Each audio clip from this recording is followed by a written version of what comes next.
Namun, Yao Yuekong bahkan tidak melihatnya. Dia menggulung lengan bajunya dan memasukkan 6 harta karun tertinggi ke dalam tasnya.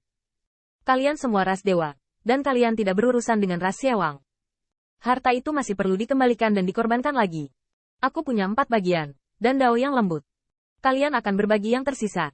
Setiap kali Yao Yuekong mengusulkan rencana distribusi, tampaknya adil, karena mereka tidak dapat menemukan ini tanpa Hua Dao Rou. Bahkan jika Qin Yichen adalah keturunan naga sejati, tetapi sekarang dia adalah Feng Tianxing, dia hanya akan merindukan tempat ini. Biarkan mereka pergi. Putri Wenxing memandang klan Siawang yang terbang menjauh, dan tidak bisa menahan untuk menggigit giginya. Dia tidak pernah puas, dan bukan karena dia bisa menakuti klan Siawang. Berganti ke klan kaisar lain, Putri Wenxing merasa bahwa membeli kehidupan dan kekayaan sudah cukup, tetapi mereka dan klan Siawang memiliki perselisihan. Yang dipedulikan Qin Yichen adalah keberadaan di belakang Xie Feiling benar-benar menakutkan. Kakak Yuekong adalah pilihan terakhir, tidak mau memprovokasi. Qin Yichen masih bertanya-tanya sebelumnya bahwa sejak Xie Feiling telah meninggalkan tanah leluhur Heze, dia telah diserang bersama oleh God Commander Heavenly Killing dan Kaisar Changmang, terluka parah dan sekarat. Tapi hasilnya, saya tidak melihatnya selama beberapa tahun. Tidak hanya itu hidup dan menendang, tetapi juga memiliki terobosan luar biasa dalam kekuatan. Kalian pasti tahu kalau kerja sama Yao Yuekong dengan mereka sudah cukup untuk membunuh 6 kaisar klan Siawang termasuk Xie Feiling. Tentu saja, 5 raksasa klan Siawang tidak kacau, dan mereka pasti dapat melapor kepada kaisar dengan putus asa. Tapi sekarang tampaknya klan Siawang akan pergi dengan patuh.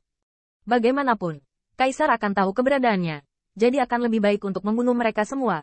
Pertama, kerusakan pada 6 raksasa adalah pukulan besar bagi latar belakang klan Siawang. Yang kedua adalah 6 harta Xie Feiling, pasti lebih dari 6. Setidaknya ada 10 buah. Qin Yichen tahu bahwa dia tidak perlu mengingatkan Yao Yuekong untuk mengetahui hal-hal ini, tetapi dia memilih untuk melakukan ini. Tentu saja dia memiliki pertimbangan. Tapi Yao Yuekong tidak peduli tentang ini.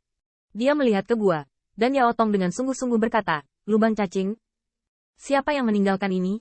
Setelah kekalahan tahun itu, kekuatan besar mana yang bisa membuka lubang cacing yang lolos ke dunia cacing? Salah. Dalam malapetaka tahun itu, meskipun suku naga sejati dikalahkan, Yao Yuekong tahu betul bahwa naga sejati dan 10 foto hampir tidak bisa lolos. Jika dikatakan bahwa keturunan dari alam Dewa Longsun dapat tersebar di berbagai wilayah bintang untuk melanjutkan garis keturunan ras.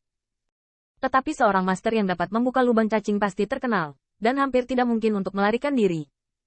Kuncinya juga telah melarikan diri ke dunia serangga, dan tampaknya selama bertahun-tahun, kunci itu belum ditemukan oleh Zer. Siapa ini? Masuk dan lihat. Waktunya mendesak, dan permaisuri bisa menemukannya kapan saja. Qin Yichen menghela nafas panjang. Untuk mengetahui kapan mereka diblokir di luar reruntuhan, itu hanya tergantung pada jarak permaisuri dari sini, dan klan Siawang pasti akan segera menginformasikan berita tanpa ragu-ragu. Pergilah. Qin Yichen berubah menjadi cahaya ilahi dan melarikan diri ke dalam gua. Tidak perlu bagi mereka untuk meninggalkan beberapa orang kuat di luar. Dan melalui penjelasan Yao Yuekong, Qin Yichen memahami arti spesifik dari lubang cacing. Lubang cacing sebenarnya adalah semacam celah ruang waktu. Namun, lubang cacing termasuk yang lebih maju. Karena kecuali pembangkit tenaga listrik Sujiuyin dan Dijiang, sangat sulit untuk memiliki pembangkit tenaga listrik yang dapat membuka celah ruang waktu dengan titik awal dan akhir terkendali. Misalnya, terakhir kali Qin Yichen menemukan waktu menuju era hebat, dia dapat melihat celah waktu dan ruang antara Dewa Raja Huang Quan dan leluhur pertama Kaisar Ke, yang tampaknya disebabkan oleh fluktuasi permaisuri Huaxu. Tetapi hal semacam ini terlalu acak. Selain itu tidak ada jaminan kemana ruang dan waktu menuju ke sana, dan kapan celah ruang dan waktu akan runtuh atau hilang, juga tidak dapat diprediksi. Sebaliknya, lubang cacing adalah retakan ruang waktu yang sangat stabil. Dapat dikatakan bahwa tanpa kekuatan eksternal yang secara paksa menghaluskan lubang cacing, ia tidak akan runtuh atau menghilang setiap saat seperti retakan ruang waktu. Jika Anda membandingkan alam semesta dengan sepotong dunia, celah ruang waktu itu seperti gua yang runtuh tersapu banjir gempa bumi. Lubang cacing adalah terowongan yang digali secara manual. Dengan kekuatan untuk membuka saluran kosmik yang sebanding dengan celah ruang waktu, dapat dibayangkan bahwa itu ada. Tentu saja, satu-satunya prioritas celah ruang waktu di atas lubang cacing adalah ukurannya yang sangat luas, dan lorong tersebut dapat menampung banyak keberadaan. Tapi wormhole tidak seluas dan luasnya. Bagaimanapun, sulit bagi tenaga kerja untuk melampaui fluktuasi yang disebabkan oleh perubahan alam semesta. Sebagaimana gempa bumi dapat menyebabkan gunung runtuh dalam sekejap. Tenaga kerja bisa digunakan untuk melubangi gunung, dan hanya ada satu orang. Celah waktu yang dibutuhkan bisa dibayangkan. Gua di luar hanyalah penutup mata, dan tidak butuh waktu lama bagi Qin Yichen untuk menjelajahinya, sebelum dia menemukan lubang cacing yang dibentuk oleh kabut. Setan Yue Kong melihat lubang cacing yang mengarah kemana-mana. Murid iblis itu bersinar.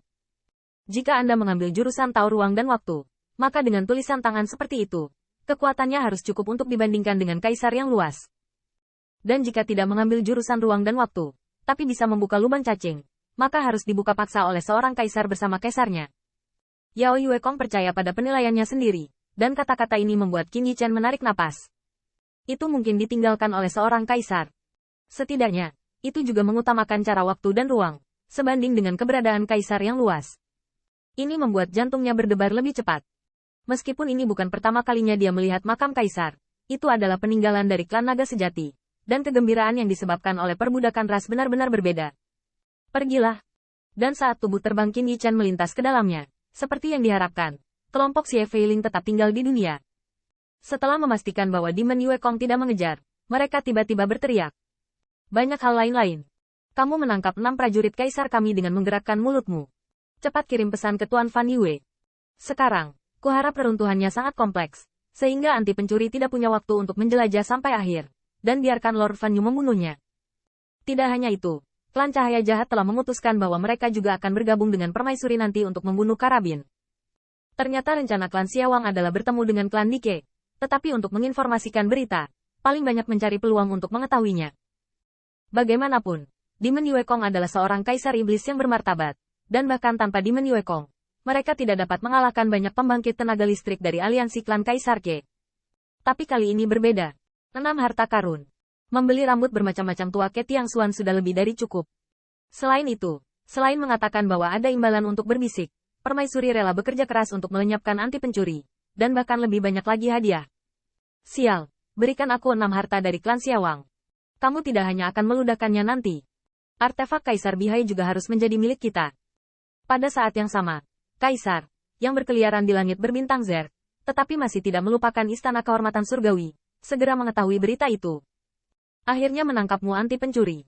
Mengetahui bahwa klan Xiawang pasti akan melaporkan berita itu, mengetahui bahwa istana akan membunuhnya, dan berani mengingat peninggalan klan naga sejati. Tanda seru. Murid Dewa Kaisar menyusut, dan dia tampak dimanjakan. Tetapi dalam sekejap, Kaisar berubah menjadi Kaisar Gumun Yintian, bergema ke segala arah. Untuk semua ras, mereka yang bersedia mengepung dan menekan pencuri dengan istana ini akan mendapat pahala yang besar. Desir-desir,